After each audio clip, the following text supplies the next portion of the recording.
Good evening to one and all. आप सभी का स्वागत है नॉलेज बडी लर्निंग एकेडमी में। दोस्तों, आज हम बात करने वाले हैं कि ऐसे टॉपिक पर जो कि सभी स्टूडेंट्स के लिए बहुत इंपॉर्टेंट है। आप सभी अपनी लाइफ में कभी न कभी जॉब इंटरव्यू की प्रिपरेशन करते हैं, एक अच्छी कंपनी में सेलेक्ट होना चाहते हैं और अपने फ्यूचर को सेव करना चाहते हैं। इन सभी के लिए जॉब इंटरव्यू बहुत ही इंपॉर्टेंट भूमिका निभाता है आप सभी की लाइफ में। जब अक्सर हम बात करते हैं इंटरव्यूज़ के बारे में, इंटरव्यू शब्द से ही आप समझते हैं कि इंटर मतलब आपके अंदर का व्यू, आपको अपने अंदर जो सारी चीज़ें हैं वो आपको एक्सप्रेस करनी है एचआर के सामने, ताकि वो आपको सेलेक्ट कर सकें। ऐसी बहुत सारी कॉमन मिस्टेक्स जो हम गलतियां करते हैं जब हम इंटरव्यूज़ की प्रिपरेशन करते हैं, वो सारी चीज़ें हम डिस्कस करेंगे। तो इस वीडियो को लास्ट तक देखिए, बहुत ही इंटरेस्टिंग वीडियो है और उम्मीद करते हैं कि सभी स्टूडेंट को हेल्प करेगा कि वो कैरियर में एक अच्छी ग्रोथ पा पाएँ और जहाँ भी वो इंटरव्यू देते हैं वहाँ वो सेलेक्ट हो सकते हैं। अगर आप हमारे वीडियोस में जो हम पॉइंट्स बता रहे हैं वो डिस्कस कर रहे हैं, उन पॉइंट्स पर अगर आप ध्यान देंगे तो आप अपनी लाइफ में कहीं भी आप किसी भी कंपनी में सेलेक्ट हो सकते हैं। जनरली हम जो मिस्टेक करते हैं जब हम किसी भी कंपनी में इंटरव्यू देने जाते हैं, तो आपका जो कैरियर ऑब्जेक्टिव होता है, जनरली हमने देखा है कि बहुत सारे पीपल, ऑलमोस्ट 95% जो पीपल होते हैं कैरियर ग्रोथ में सेम कॉपी पेस्ट कर देते हैं। सबका कॉमन गोल होता है कि आप कंपनी के बारे में जो भी चीज़ें हैं वो नहीं पढ़ते हैं या रिसर्च नहीं करते हैं। जो कॉमन चीज़ें होती हैं कि आई वांट टू एक्सप्लोर या I want to show my skills या म्यूचुअल में अपनी जो ग्रोथ है वो कंपनी के ग्रोथ के साथ आगे बढ़ना चाहते हैं लाइफ में, सारी आप मिस्टेक करते हैं जनरली।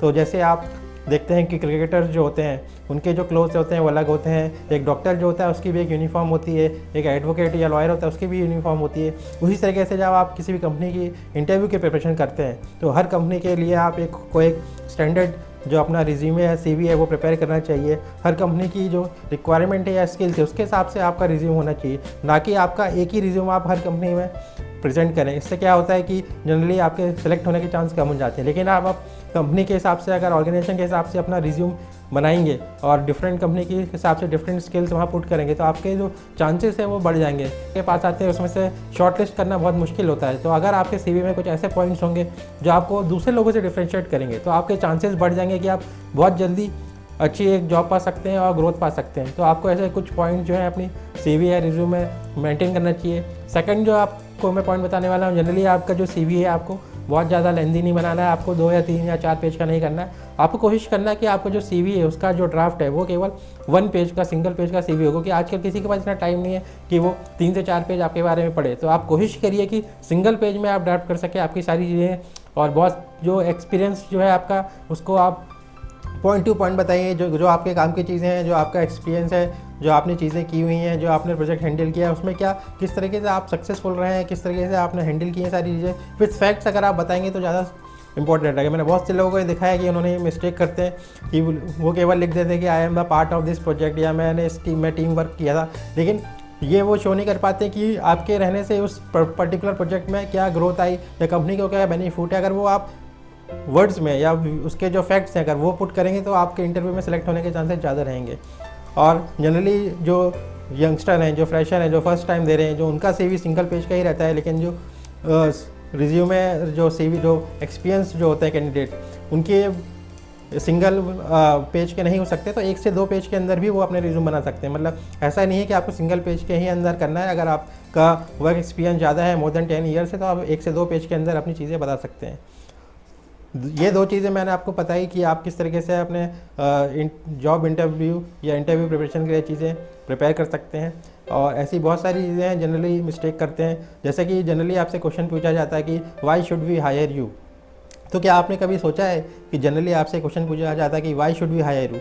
अगर हम ये सोचें कि कंपनी मुझे क्यों हायर करे, हमेशा वो आपसे पूछते हैं कि वो आपको हायर क्यों करे। आप अपने आप से पूछते हैं कि आपको क्यों हायर किया जाए, आपके अंदर ऐसी क्या चीज़ें हैं जो कंपनी आपको हायर करे। क्योंकि आपके जैसे लाखों लोग हैं जो इस समय जॉब के लिए अप्लाई कर रहे हैं, उसमें से केवल जो जॉब एप्लीकेशन होती हैं वो लिमिटेड होती हैं। तो उस लिमिटेड सीट्स के लिए आपको क्यों सेलेक्ट किया जाए, ये आपने कभी सोचा है? आप तभी सेलेक्ट होंगे जब आपके अंदर कुछ ऐसी डिफरेंट चीज़ें होंगी जो आप शो कर पाएंगे, की पॉइंट्स हाईलाइट कर पाएंगे, आप कोई अब कुछ एक्स्ट्रा जो स्किल्स होंगी जो शो कर पाएंगे। तो जनरली कंपनी की जो डिमांड होती है इसके हिसाब से अगर आप अपनी स्किल्स डेवलप करते हैं तो आपके चांसेस बढ़ जाते हैं। क्योंकि हमने बहुत सारे लोगों को ऐसा देखा है जो इस तरह की हॉबीज़ वगैरह लिखते हैं कि आई प्ले गिटार या आई प्ले क्रिकेट, लेकिन अगर कंपनी को उसकी रिक्वायरमेंट नहीं है तो वो आपके एक्स्ट्रा करिकुलर एक्टिविटीज़ में शो कर सकते हैं, लेकिन कंपनी को वो स्किल्स रिक्वायर्ड नहीं है, तो हो सकता है आपका सिलेक्शन वहाँ ना हो। तो आपको कंपनी की जो स्किल्स हैं उसके हिसाब से अगर आप अपनी हॉबीज़ या जो आपको डेली बेसिस पे काम पसंद है वो सीखते हैं, और आने वाले टाइम में बहुत सारी चीज़ें डिजिटल हो चुकी है, तो अगर आप डिजिटल से चीज़ें अगर सीखते हैं और तो आपको वर्चुअल जो इंटरव्यूज़ है उसमें भी आपको हेल्प करेगा, और इस तरीके से आप अच्छा प्रिपरेशन कर सकते हैं। तो आप जनरली क्वेश्चन पूछें कि आपको लोग क्यों हायर करें। जनरली एचआर आपसे पूछता है कि हम आपको हायर क्यों करें, आप अपने आप से पूछिए कि आपका सिलेक्शन ये होना चाहिए। अगर आप इस पे वर्क करेंगे तो डेफिनेटली आप अच्छा परफॉर्म कर पाएंगे और कंपनी को अच्छा रिजल्ट दे पाएंगे, और आने वाले टाइम में कंपनी आपको सिलेक्ट करेगी। आगे आप जानते हैं कि कंपनी जब आपका इंटरव्यू कंडक्ट करती है तो बहुत ज़्यादा कॉस्टिंग पे करती है। सबसे पहले वो ऐड देती है न्यूज़पेपर में, उसकी कॉस्टिंग, फिर उसके बाद एचआर टीम को वो हायर करती है जो आपको सेलेक्ट करते हैं, उसके बाद आपकी ट्रेनिंग होती है। तो इन सब चीज़ में बहुत ज़्यादा कॉस्टिंग होती है।